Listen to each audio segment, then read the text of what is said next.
Alright. So yun guys, nandito na tayo ngayon sa Malabon Mega Dike. Kanina pa ako salita ng salita, di pala nagre-record. Pero at least nalaman ko na nandito na ako. Kakarating ko lang naman. Alright. Tara, ikutin na natin to.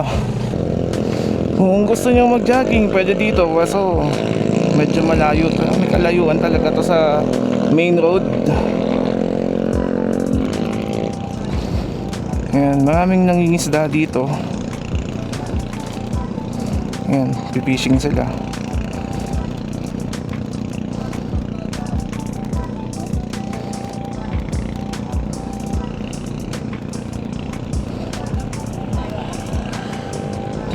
Kung gusto nyo namang mag-date, ayan, pwede kayo mag-date dito.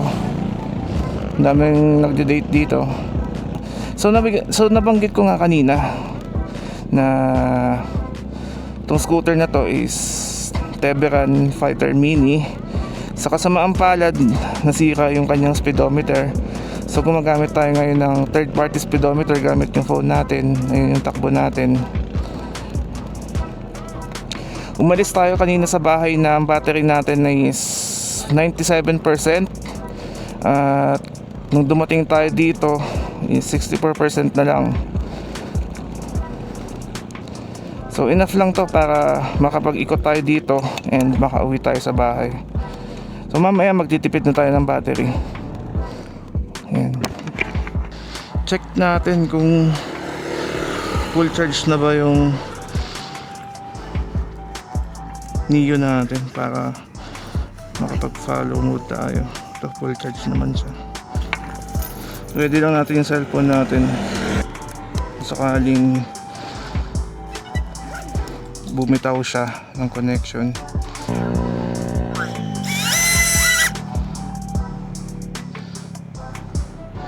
Ang daming motor.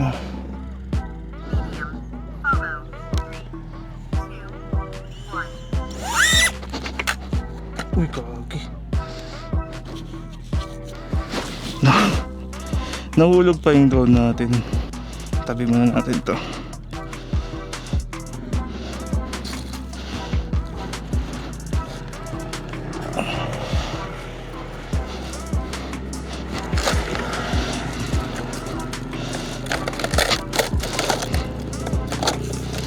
Kay malas mo naman.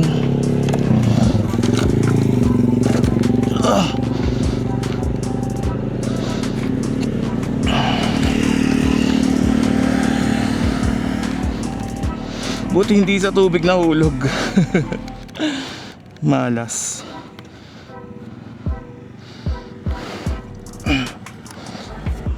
Maya na nga tayo magpalipad.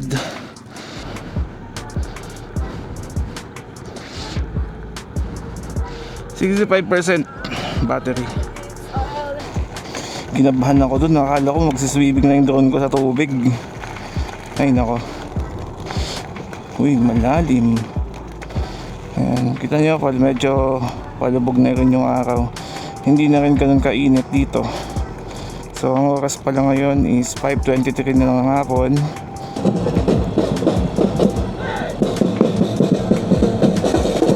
Yeah.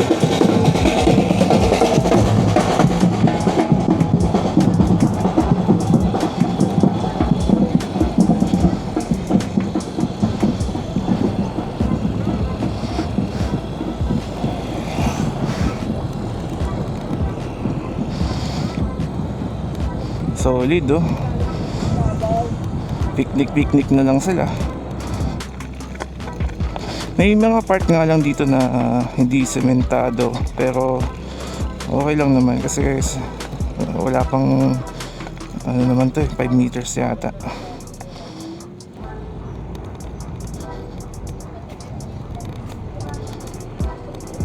Pag pumunta naman kayo dito and bigla kayong nauhaw or nagutom, hindi naman kayo magugutom dito kasi may mga nagtitinda ng pagkain dito sa tabi-tabi. Yun nga lang, make sure may baon kayong pera. Ayan.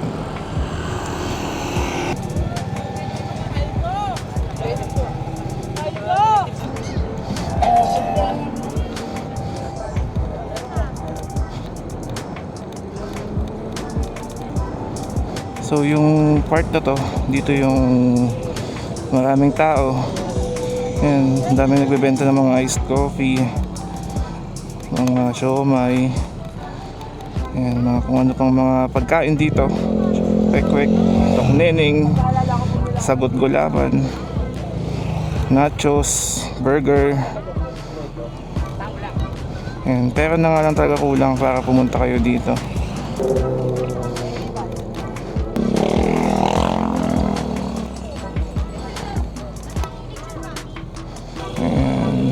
Siyempre di mawawala pares. Yun, tulad nito, namatay na naman yung solar natin. Saan na natin siya?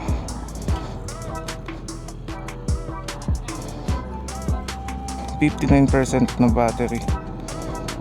Ikot na tayo. Alright, balik na tayo. Alam ko sa dulo nito sarado eh, walang labasan eh. So ang exit mo dito rin sa entrance. Kasi last time na pagpunta namin dito, hindi kami nakalabas sa dulo at bumalik kami sa kung saan kami pumasok. So ganun na lang din gagawin ko. Battery na natin ngayon is 58%.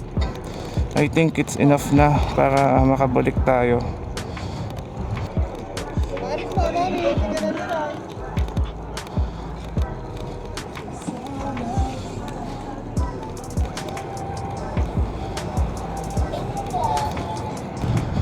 Kung gusto niyo mamasyal ng pahangin, pwede kayo pupunta dito. Wala kayong babayaran, walang entrance, wala lahat.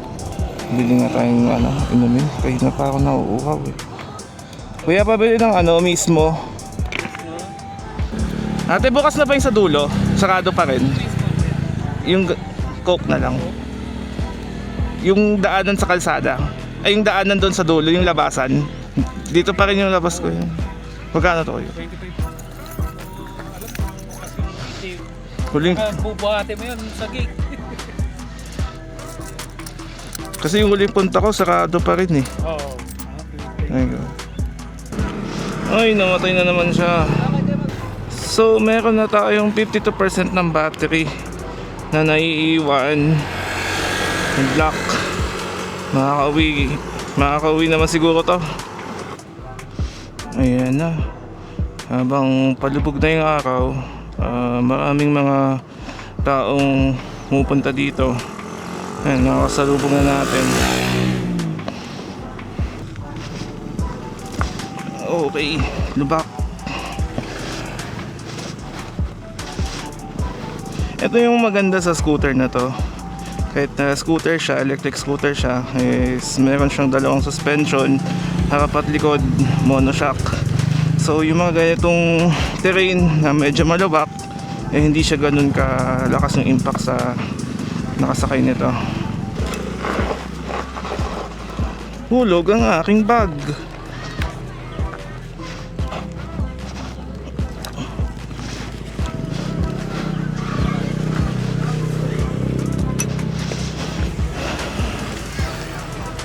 Dalawang beses na.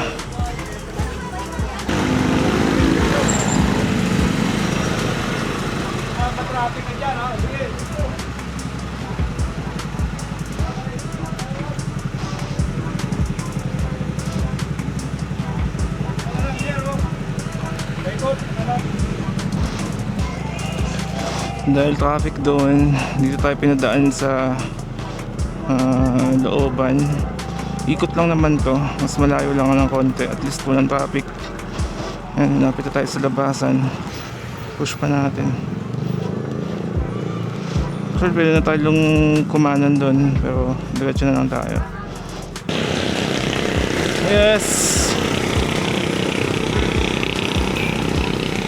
Highway na tayo guys, sa wakas.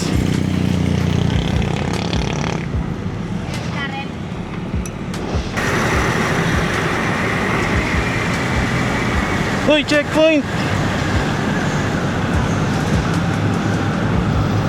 Papakain ba ako?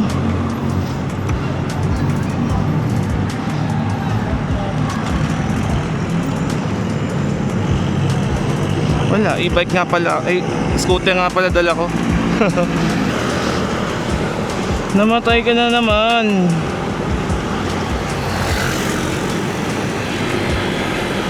One.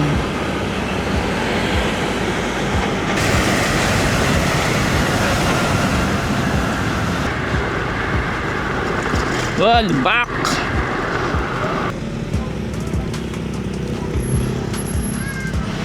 Alright, so andito na tayo ngayon sa Luneta Park. Umikot tayo sa Quirino Grandstand para medyo mas mahaba pa yung ating biyahe kasi marami pa rin naman tayong battery. Check natin. Ayun. So meron tayong 12% na battery pa na naiiwan. So it's enough na siguro para makauwi tayo kasi malapit na rin yung bahay ko. Mga siguro 3 to 4 kilometers na lang makauwi na tayo.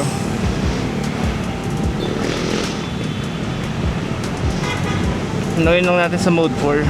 Sana nagustuhan nyo yung adventure natin ngayong araw, mga mote. So ayun, bye bye. Yes, nakauwi na tayo. Yes. So meron tayong 45 kilometers na back and forth na nabuo. Solid.